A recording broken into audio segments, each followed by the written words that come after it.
so first I wanted to thank everybody for being here tonight. This is super important topic still, even given this pandemic. Unfortunately, a lot of the information that we normally are able to gather, as well as other agencies are able to gather, it's not quite as easy anymore. But I'm going to give you the information that we know about current statistics, which is only going to be a few months worth, and then I'll give you the statistics from earlier on. So I'm going to spend a little bit of time talking about the current rates, like I said, of e-cigarette use among youth, and then I'll discuss what youth are saying about why they're using and the effects it has on them. So let's begin with prevalence data. This is brand new 2020 data, just was released December 15th from the Monitoring the Future survey of more than 11,800 students from 112 schools across the US. The data was only collected from February through March of 2020. It's usually collected throughout the whole year and was stopped because of the pandemic. So we're unsure if anything has really changed throughout the pandemic. Also, it should be noted that this data represents only a quarter of the normal size of the data that they usually collect. The number of students reporting past year vaping was unchanged from 2019, so still roughly 1 in 3 of our 10th and 12th graders and 1 in 6 of our 8th graders. So continuing with the Monitoring the Future survey results, we do see a significant decline in reports of daily or near daily, which means 20 plus times in the past month vaping of nicotine in the past year. Whether that's because they're all under the same roof with their parents, we're not quite sure. We surmise that there are several issues, and you'll probably come up with the same conclusion as we do once I get a little further into the talk. But according to this data, the numbers have nearly halved, which is great, and we hope this continues. We also see a decrease in those reporting to use the Juul in the past year, significantly in the older grades. This was previously the most popular brand among teen, and we do know the reason for that decrease is because now they're on to the disposables, which have as much nicotine as the Juul or more. And this we've found out from surveys that we've been doing and some focus groups that we've also been doing with these kids. So we see similar results with vaping marijuana. Daily use shows a significant decline for 10th and 12th graders, but past year remains unchanged. The use of marijuana, the most commonly used illicit drug by adolescents, did not significantly change in any of these 3 grades for lifetime, past year, or past month. So if we want to look at a full sample, this is from 2019. So this will break it down to past month prevalence. And this is what the survey results showed. And again, these are 2019 results, but this gives us a full sample. The first cluster represents vaping of any substance in the past 30 days. So 12.2% of our 8th graders, that's 1 in 12, 25% of our 10th graders, 1 in 4, and 30.9% of our 12th graders, that's 1 in 3 12th graders, reports vaping in the past month. And this is, again, vaping any substance, not just nicotine. Moving over to the next columns, you'll see the number of those who reported just nicotine in the past 30 days. So here we have 9.6% of our 8th graders, 19.9% of our 10th graders, and 25.5% of our 12th graders. The percentage of marijuana vaping also rose from 2.6 to 3.9% of our 8th graders, 8 to 12.6% of our 10th graders, and 7.5 to 14% of our 12th graders. This is the second largest single increase for high school seniors ever measured in 45 years. And that number was only surpassed by the increase in nicotine vaping from 2017 to 2018. So What's an e-cigarette? This is just going to be quick because I know most of you people know this, but they're battery powered devices that originally were developed to vaporize a nicotinized or denicotinized solution by inhalation activating heating element. So when you vape, which is the term that we use for puffing on an e-cigarette, the battery heats the heating coil, which vaporizes or aerosolizes a liquid often called e-juice or e-liquid. The user breathes in or pushes a button. The heater turns on and boils the liquid. Then the vapor forms inside the device, and the user breathes in the nicotine vapor and then exhales just like smoking. So I just want to give you a quick background on the e-cigarette. There are now over 700 different brands of e-cigarettes. The first generation were called cigalikes. They came in one dose of nicotine, one flavor, tobacco. Occasionally you'd find a menthol flavor, but that's it. You used them till it was done, you threw it out, and you had to buy another one.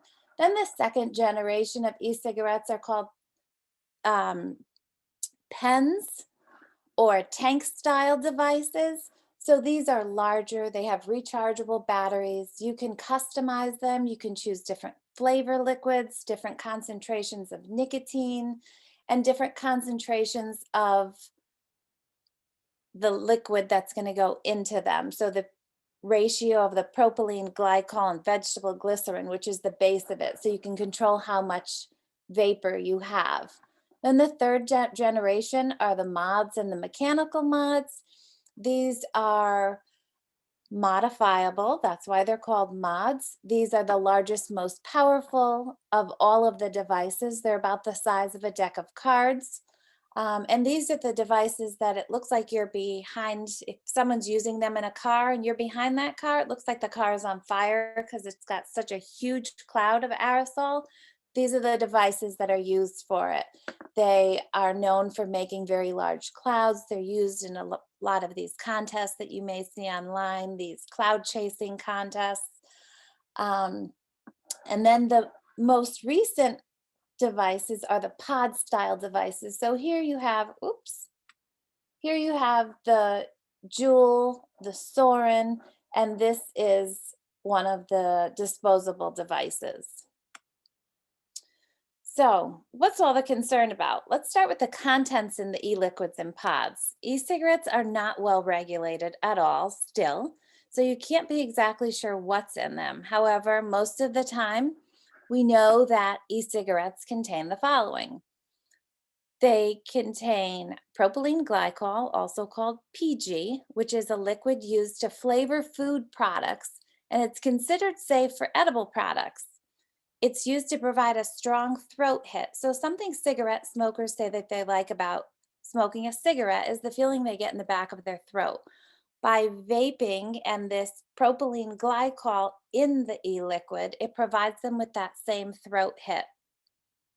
The other substance that forms the base of every single e-liquid out there is vegetable glycerin, also called VG. This is made from vegetable oil that creates the cloud, and it has a slightly sweet aftertaste. So something like a Juul that's not meant to have a large cloud and is supposed to be more discreet will have less vegetable glycerin than propylene glycol, and something like the mod that's meant to make a large cloud has less propylene glycol and more vegetable glycerin. Together they make 100% of the base. Um, Again, neither one has ever been approved for constant inhalation. We don't know how safe it is to inhale, but we do know that both PG and VG are known respiratory irritants, and neither, like I said earlier, neither one has been approved by the FDA to inhale constantly. E-juice also contains flavors which are made of different chemicals. So something like cotton candy is made up of 20 different chemicals with names that we can't say, and together they make the flavor of cotton candy. Um, the more chemicals in an e-liquid, the more dangerous the liquid can be. Research to date suggests some flavors can cause inflammatory response to lung cells, mostly the aldehydes. Inhaling flavoring agents, which are aldehydes, pose a health concern since these chemicals are similar to toxic aldehydes found in cigarette smoke, like formaldehyde. Also, mixing multiple flavors together increases its toxicity. So, there are flavors out there like cinnamon and cinnamon bun and red hot, any of them that have this cinnamaldehyde in it.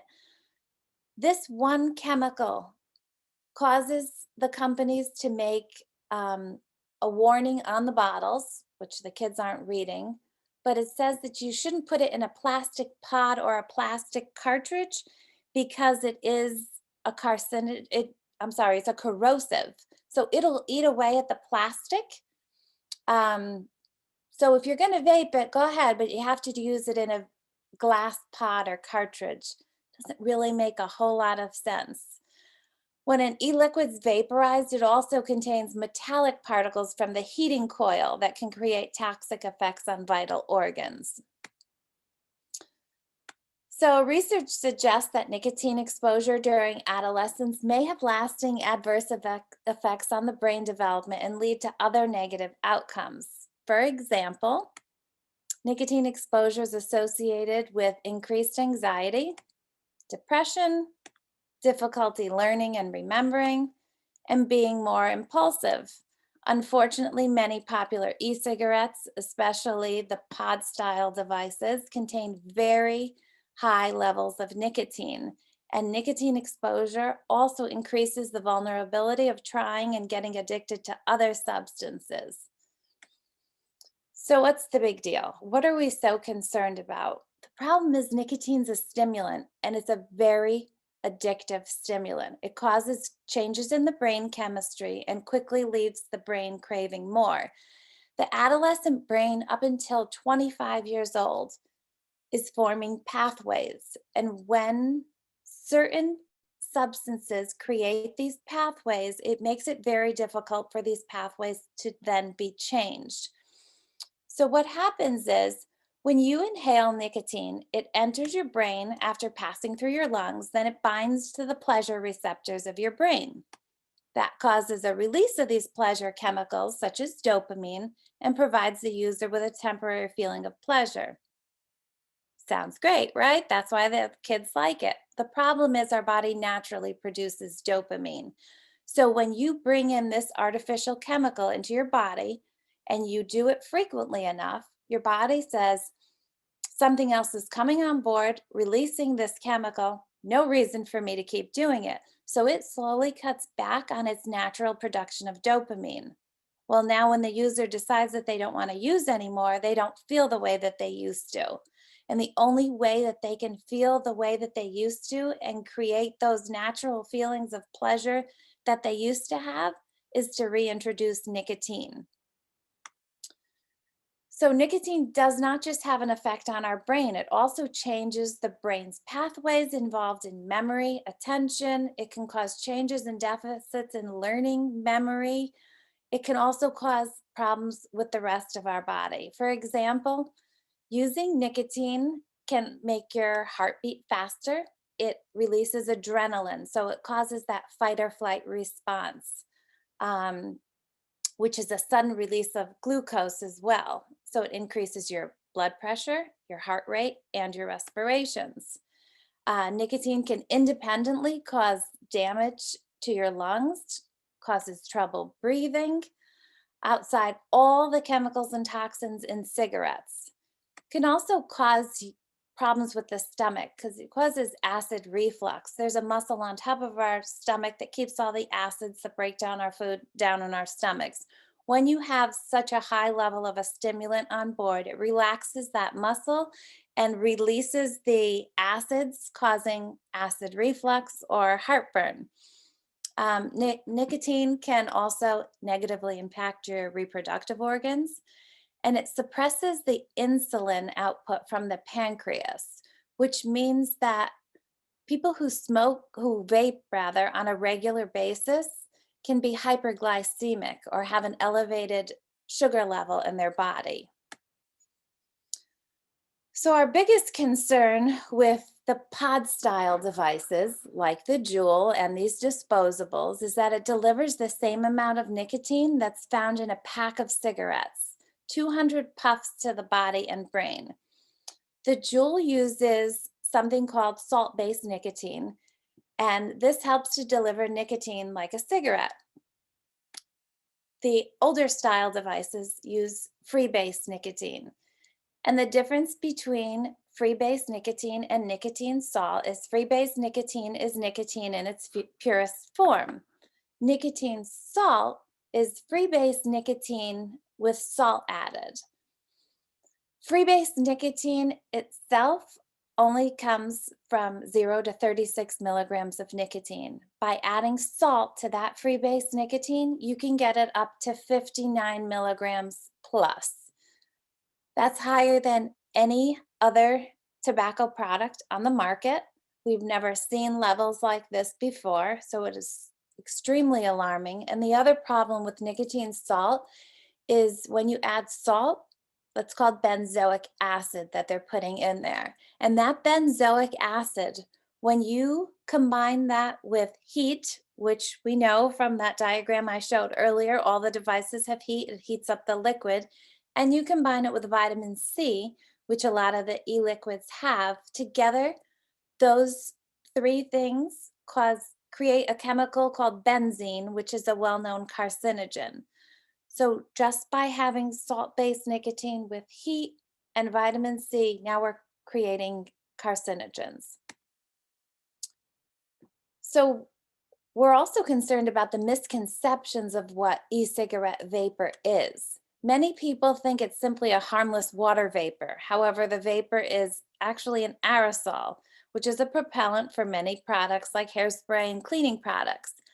A vapor is a chemical that has evaporated. An aerosol is a mixture of liquid particles which are suspended in a gas and can contain many different chemicals. When water vapor condenses, the water simply absorbed through the membranes in our lungs and bloodstream. PG and VG, which both have an oily base, found in all cigarettes, they're larger molecules that aren't easily absorbed by our lungs. And we're inhaling them deep in our lungs. They're causing inflammation and damage. We may not feel the effects right away, but someone who has asthma, these aerosols can definitely make it worse, and they may feel it sooner rather than later. Another concern we have about vaping is the gateway effect. Teens who vape are more likely to try other types of tobacco. Studies show that those who start using e-cigarettes quickly progress to using traditional cigarettes. In fact, one study suggests that teens who use e-cigarettes are 6 times more likely to move on to conventional cigarettes. So what are the motivations for their use? Why are they using? Well, in order to be able to prevent our kids from using, we need to know why. And one of the major reasons shown in numerous studies is simple curiosity. In addition, many youth hold perceptions that e-cigarettes are healthier than tobacco cigarettes. When you think about this, we've never talked about nicotine. We've only ever talked about tobacco and cigarettes. They know that tobacco's bad. Nobody's ever told them what nicotine does to their body. And that's why this is so important that we educate our youth and let them really understand what this is. This is not just some harmless product just because we didn't know what effects it was going to have on us, and it isn't tobacco. It's important to point out that e-cigarettes are not an approved smoking cessation method. In England, they use it as a smoking cessation device, but here we do not. And besides that, the majority of kids who are using e-cigarettes have never smoked a cigarette before. So the fact that it could possibly be a smoking cessation device wouldn't apply to them. The most consistently identified reason for experimentation and continued use of e-cigarettes among youth is because of the flavors. There are over 1,000 different flavors on the market. In 2020, 83% of adolescents said they used flavored e-liquids. Fruit was the most common at 73.1%, then mint at 55.8%, menthol 37%, and candy, desserts, and other sweets at 36.4%. So in 2020, the FDA did prohibit the sale of pre-filled cartridges in any flavor other than tobacco and menthol unless authorized by the FDA. That's pre-filled cartridges. So all of these liquids that are sold in bottles, these are not regulated. And kids can buy empty tanks and fill them with whatever they want and use them in something like the Juul. So although it's a small step, it's not the step that we need. So while e-cigarette industry has made claims that flavors do not appeal to youth, in my research and in others, we have found that not only are flavors appealing, but they also uniquely drive the use in youth. When predicting vaping frequency in adults, the only significant factor was whether their e-liquid contained nicotine. However, among adolescents, use was driven by the use of sweet flavors like desserts, fruit, and alcohol e-liquids. In addition, using a greater number of flavored e-liquids was also associated with vaping more frequently. So we recently conducted 8 high school focus groups from September to December of 2019. We did this with 62 teenagers. 6 of the groups were current users reporting use of an average of 17 days in the past month. The other 2 groups were past users that reported no use in the past month. We asked them why they used, what they didn't like about using, and why they unintentionally quit. Some of the reasons for their use: if I'm with my family, like, I don't even think of it really, but like if we're in a group and someone has one, it just makes me fiend. Honestly, I overthink things a lot. So like I feel like when I'm hitting the device that it like makes me stop thinking about like all the stuff that's going on inside my head. So it's like a stress reliever.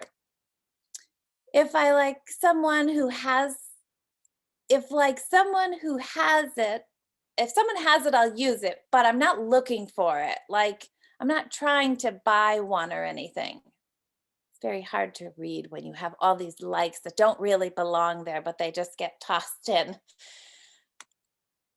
Some reasons for possibly unintentionally quitting. If I'm with my family, like I don't really, but like, all right, hang on a sec. We have a duplicate slide. There we go. I just hit to hit. I don't even really fiend anything anymore. Like if I don't hit for a while, then I I like get a little lightheaded, but like I'll just be lying in bed. I'll just hit it while watching TV. Like if I were bored, I would just hit it, not because I needed it. If I were bored, I just grab it. The second that bell rings, I'm in the bathroom with everybody. Everybody is in the bathroom with it. So, the most common reasons for disliking e cigarettes after the simple cost factor: feeling sick, gastrointestinal issues, constantly coughing, sharp shooting chest pains, which come and go, trouble breathing, shortness of breath, sore throat, phlegm stuck in their chest, worsening of asthma symptoms, and headaches when refraining from use.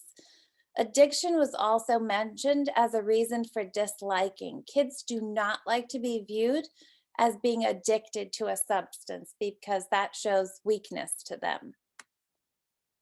The most common reasons for unintentional quitting: I've taken tolerance breaks. It's to the point where I don't feel anything, but I'm just so used to feeling like high or buzzed all the time. I got really sick last year. Like in February and January, I had to go on antibiotics. Like something was really wrong with my throat and like my lungs. Like I couldn't breathe that well. I had to go on an inhaler. Yeah, that made me stop for like a few weeks. There's also a concern about the vaping of other substances, such as marijuana. Some vaporizers have special dry herb cartridges.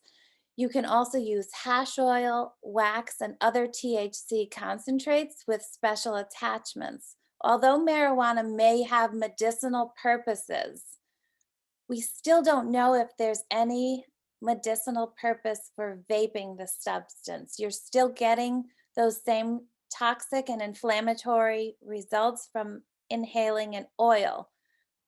We also know little about the toxicities of vaping cannabis. They might have something to do with the same effects, like I said earlier, about inhaling aerosols, and smoked or inhaled drugs enter the lungs and are quickly absorbed into the bloodstream through the tiny vessel linings and air sacs.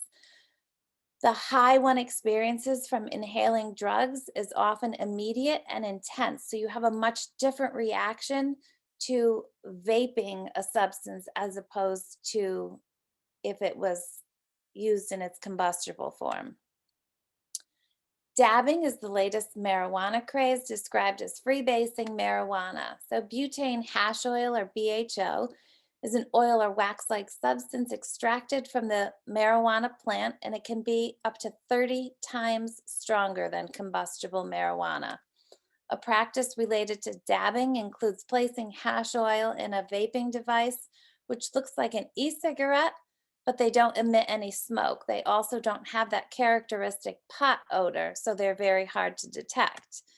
Popularity with inhaling hash oil is increasing because it's the fastest way to get an intense high and also discreet.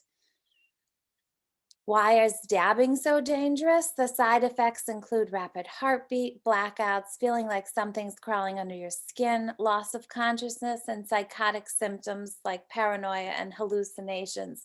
It's very easy to overdose when you're dabbing marijuana. So, just to quickly touch upon marijuana and its potential risks, there are numerous, and high schoolers are unaware of many of these. Adults are unaware of many of these. I'll just leave that up there for a second for you. All right. As of February 18th, 2020, that's when this was last updated, unfortunately, again, because of the pandemic. There have been reported cases of severe pulmonary illness linked to vaping or e cigarette use called e cigarette or vaping product use associated lung injury. You may just hear that as a valley. And with COVID, we don't hear much about a valley, and I'm hoping they are still collecting this data, but now they just assume shortness of breath, any of these issues is all related to just COVID. These cases included symptoms such as coughing, shortness of breath, chest pain, fever, fatigue, nausea, vomiting, diarrhea, abdominal pain. Some patients reported to have occurred over a few days after vaping, some reported after a few weeks. So, vaping related disorders have ranged from mild to severe, with hospitalization, intensive care with breathing machines, and in some cases, death. In most cases, but not all, people experience these symptoms were using CBD and THC e-liquids, and or using e-cigarette devices and e-liquids that were mixed at home. So these products were purchased off the market. Um, and most of these cases were a combination, and they were chemicals that were mixed together. So this CBD or THC oil mixed with e-liquid, when those combined together, they created more dangerous chemicals. Laboratory data does show that vitamin E acetate, which is an additive in some of these THC containing e-liquids or vaping products, was strongly linked to a valley. Vitamin E acetate, which is inhaled, acts as a coating of honey that sticks around in the lungs. It's added to dilute the THC in order to increase profits, and it makes it a thickening agent. So to the one who's purchasing, it looks like a nice pure THC oil, but to the person who actually has bottled it and sold it, they just use this vitamin E oil as a thickening agent, and it's actually linked to many, many of these cases. So let's talk about some quit strategies that these teens in our focus group admitted to trying. Cold turkey, cutting back on the amount of nicotine in their device, limiting their access to e-cigarettes, and restricting social influences. There are some interventions, and I'm going to leave that slide up there a second. You can take a screenshot of it if you want, but I guess this recording will be available. These interventions are just being developed. These are some resources that are available. The efficacy of many of these is still being established, but they can be used as referral sources for youth and teachers. Our group, led by Dr. Krishnan Saran, has successfully developed similar interventions for cigarette smoking among youth. So 20 years ago, when I started with the group, we used to help kids quit smoking. Then that stopped, and we moved on to the e-cigarettes. When we helped kids quit smoking, we had an 80% success rate. So we're hoping that the techniques we've learned, combined with all of the work we've done with these focus groups and with our research that we've done on e-cigarettes, will help us with a new program. So what we have is a fully remote quit nicotine intervention for adolescent e-cigarette users who want to quit vaping. This is funded completely by the American Heart Association and aimed at reducing vaping among youth. So it's a 4-week-long intervention, and it has two components: and a remote contingency management intervention that involves the delivery of incentives for staying abstinent, and weekly vaping cognitive behavioral therapy. So we follow up with them 4 times over the course of a year. We teach them skills to manage withdrawal, deal with cravings, and other coping skills like stress management so that they can be successful. We're hoping that by developing this program, although we do pay them, they get paid $436 because we know that they're not going to just come to us to be part of research to quit vaping. Money is definitely the biggest incentive that we've found with kids. So to gather the data and establish an effective program, we can pay them. But once this program is effective and up and running, we hope to be able to share these techniques with schools, with different agencies, so more people can help kids quit nicotine. The other program we have, which is also funded by the American Heart Association, is the Nicotine Free and Win program. So this is a fully remote, school-wide incentive-based program to motivate students to adopt a nicotine-free lifestyle, and it's geared towards both users and non-users. Students can sign up at any time. They can pledge to be nicotine-free, similar to how the DARE program used to work, and with drugs and alcohol. There's monthly drawings, and they can win prizes. But we also educate them throughout this entire contest. So we send educational materials, and again, these are both virtual, and everything's done through email. I have heard that there may be students, so I'm going to quickly skip over those next slides. And now I would be happy to take any questions that you may have. I'm just going to stop sharing. I tried to go quick, so there'll be plenty of time for questions. Okay, did I successfully stop sharing? Yes. Yes. All right. So Tricia, the only question that we got so far in the chat was someone asked if you could go back to the chart with the marijuana effects, the slide that you left up for a little bit, just so that they could look at it in a little more detail. We can do that. You could have definitely interrupted me for that. All right, let's see.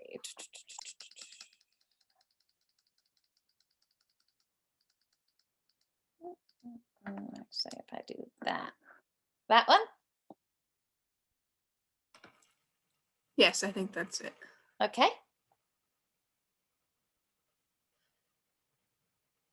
And I think too, this slide just proves that we have to do a lot more education around these kind of things with different legislation coming up and different attitudes of all different people around marijuana, that this is good to promote to students and adults as well.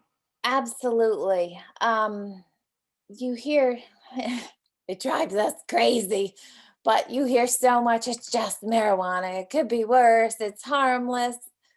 Not the way the kids are using this. And it's not, these are not just potential risks of marijuana by vaping them. This also applies to combustible marijuana. So I think this is a very powerful slide. And I think so many of these things nobody talks about. Right. Yeah.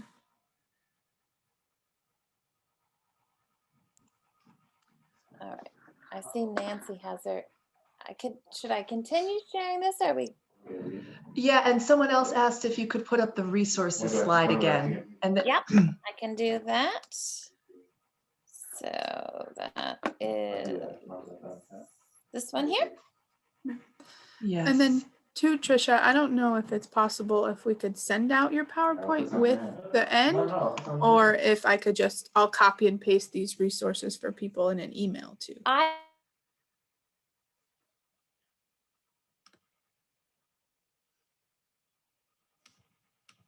To do it, and this is all published data, so there's nothing aside from our focus group, which isn't published yet, but I can certainly send the PDF of it for you.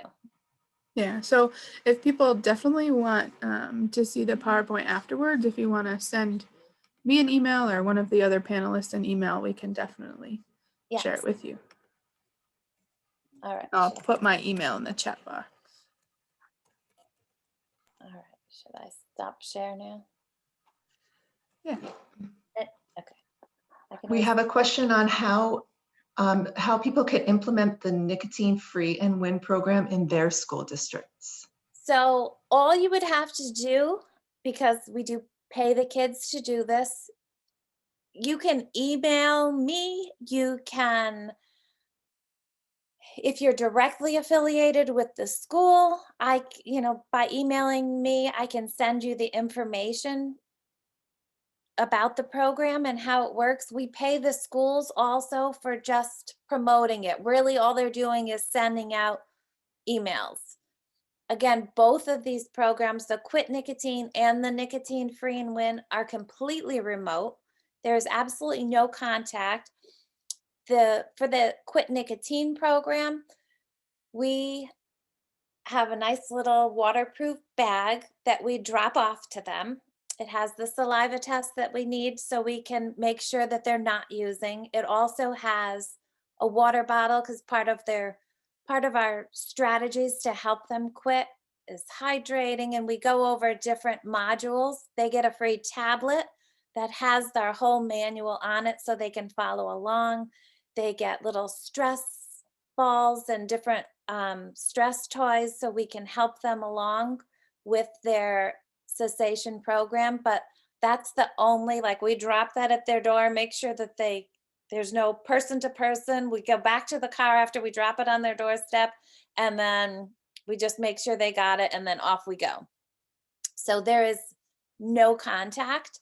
The Quit Nicotine program does need the parents' approval, so nothing is done if the child is under 18. Nothing is done without the parents' permission.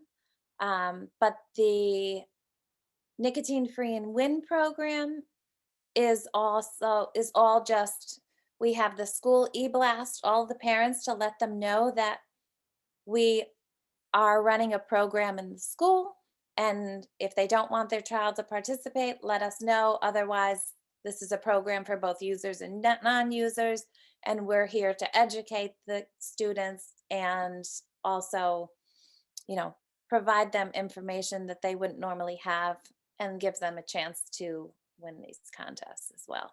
So we kind of make it fun for them. We did a program similar to this with nicotine for smoking in Wallingford many, many years ago. And it was great, but it was much different than with the pandemic. When we were in person, we would be outside the cafeteria and getting them all hyped up, and we would have all these ambassadors running around the school promoting the program. So it's definitely a bit challenging right now.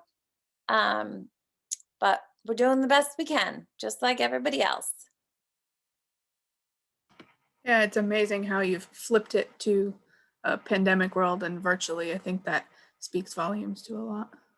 I think it's going to benefit us in the long run because we've been doing this for so long and we've been so set in our ways. Kids don't want to come down to New Haven and come to appointments. They don't want to have, this is what they're used to. This is like nothing for them.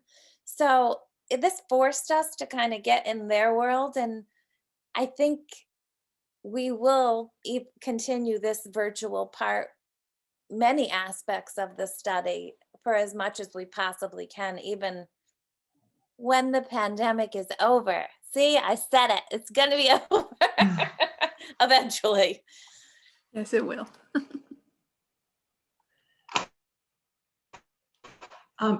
What ages can participate in the QUIT program, and are there materials that people can use to help promote it? So I do have flyers, and if I know, Dina, you know everybody who signed up for this, so I can send you the flyers as well for both programs. Yeah. And you can send them out. The Quit Nicotine, you don't have to be part of a school to do this program. Anybody, as long as you're 14, it's high school age, so you have to be in high school. We're trying actually to possibly make it to include young adults as well, but right now it's in high school, 14 to 19 years old. And that's for both programs right now. So the nicotine free and win is definitely a school-wide thing, but the Quit Nicotine can be either done through the school, if you know somebody that's 14 to 19 anywhere in Connecticut, because I've done a lot of these talks and I have Clinton last week, and it doesn't matter. We'll drive wherever to drop off these materials. If it's going to help kids quit, that's the one time we have to drop it off. We're good. So I can send all the materials to Dina. Yeah, no, for sure send them to everybody after. Yes. We also, I know a lot of the non-vapers get a little bit upset because we have all these programs where they can win so much money by quitting vaping, but they're like, well, we don't even vape. How come we can't get any? So we do also have fMRI studies for healthy volunteers. They make, I think it's $265. And what we're doing with those studies is both of my kids participated in it. They have these goggles, if you would, on while they're in the fMRI machine, and we're showing them different images that are used for advertising e-cigarettes and the different flavors. And we're watching how their brains respond to different advertisements, because we all know that with the FDA, unless we give them evidence, things aren't going to change. So we're trying to collect as much data as we possibly can to get rid of these fruit flavors. They're just not necessary. Yeah. Yes, adults are using them. Would they still vape? They're addicted to nicotine. Yes, they would still vape without them. Yeah. So I'll send you that flyer as well, Dina. Perfect.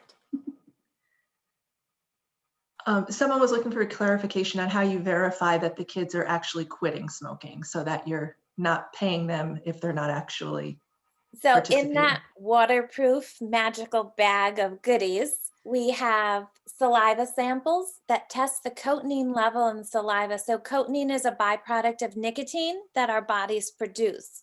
So they go on video, and we have the whole practice and everything that they need, but they basically will make a video recording of themselves doing the saliva sample. They'll show us the time on their watch, because we know that anybody could do.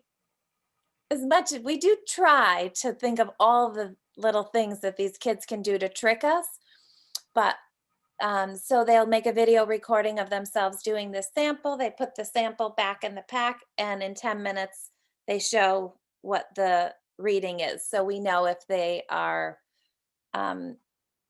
nicotine free or not. Quite high tech. Very. Do you know if there's any juvenile review boards that are partnering with Yale on these programs? We don't have any partners right now. Okay. Back to the marijuana, effects of marijuana. Someone asked if the risk of schizophrenia is among kids who are already predisposed, or can it cause someone? I don't think I know enough to answer that question. I wouldn't want to venture to guess. Everything that we know about schizophrenia usually has to be something in their genetics already, predisposed to it, if you will. And this may be the trigger, but that would just be my guess right now. I don't have the data in front of me. And then right now we just have two more questions. One, I think you covered, but maybe just to go over it again, are you seeing that younger kids are vaping more or less than a few years ago? Pre-pandemic, much more.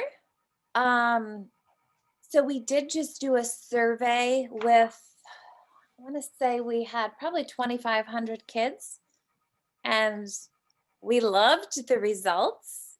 It definitely showed a decrease in everything. But first of all, they're not around each other, so all those triggers aren't there. A lot of them are home with their parents working at home, so it's a little bit harder, depending on how much how much interaction they have with the outside world and their friends. I mean, these kids probably for the most part aren't in groups anymore where they're meeting up with people that they wouldn't normally meet up with. So they're not able to get a lot of these devices that they could have before when their parents were all at work and they can have Amazon deliver it or what have you. Now their parents are all stuck at home with them.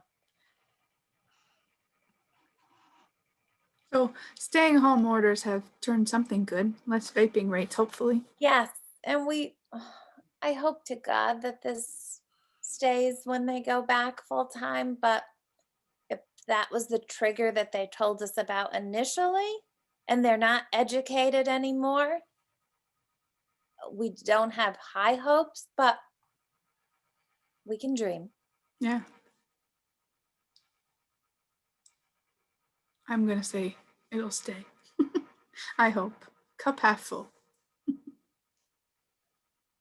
And the last thing right now, someone just made a comment, I think when you were talking about how disposables and vape cartridges weren't really included in the ban on the flavors, someone was saying kids should be involved in making policy because they know all of these little loopholes, and there might be some that would help legislators make better policy if they understood all of the different loopholes.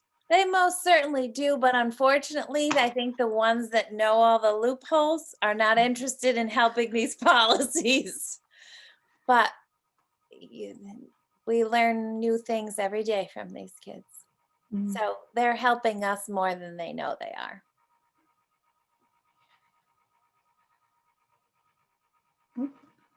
Oh yeah, she just made a comment back that that's what she meant. So yeah. Focus groups give a lot of information. They do. And they just know they're making money.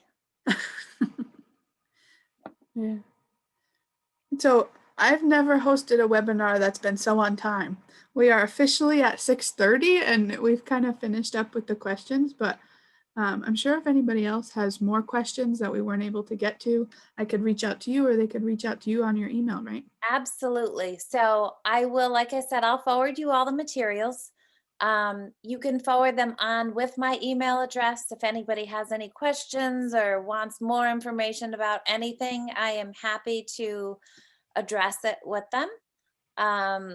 If they want me to reach out to any of the schools, I can certainly do that. I've reached out to several. It's been tricky. I know schools are so inundated with just trying to educate these kids with their regular curriculum that it's hard for them to think of taking anything else on. Mhm. But I just try and stress to them so much that this is not, it should not be a burden to them. It's a one email that they have to send out maybe once a month to the kids, and we Right. do the rest.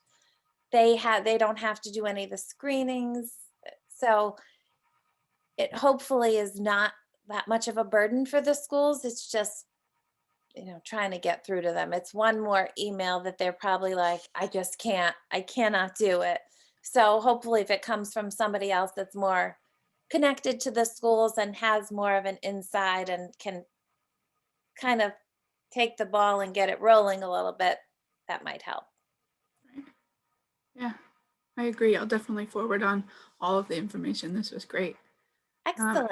And I think just from all the different prevention councils that were here and sponsored this, we want to thank you for Tricia for presenting tonight, and then also everybody that was in attendance.